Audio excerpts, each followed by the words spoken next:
But let's go back to this. What does she do? Let's look at verse 4 one more time.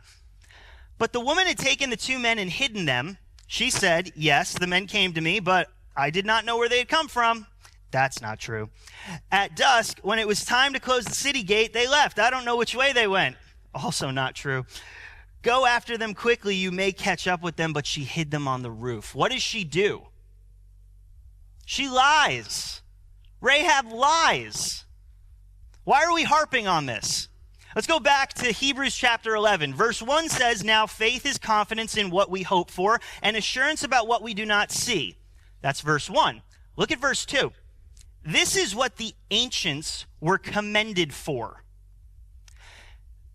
Hebrews chapter 11 is what we call in faith the hall of faith, where for 40 verses, there's story after story, instance after instance of people in the Old Testament who had faith in God, where they risked something and they're remembered for their risk, for their faith. It's name after name of everybody you can think of. There's Abel, there's Isaac, Jacob, Noah, Abraham, Moses, David, Samuel. They're all in there. Look at who's at verse 31.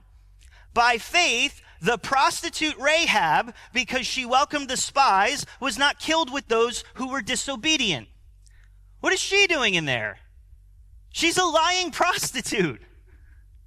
And she doesn't just make it into this list. If you keep going over to the New Testament, in the Gospels, which are the first 4 books of the New Testament, those are the accounts of Jesus' life and death. If you go to chapter 1 of the book of Matthew, there's a family tree.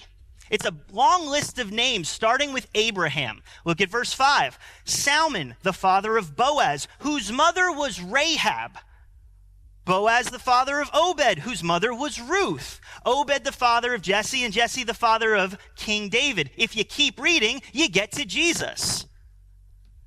How do we reconcile this?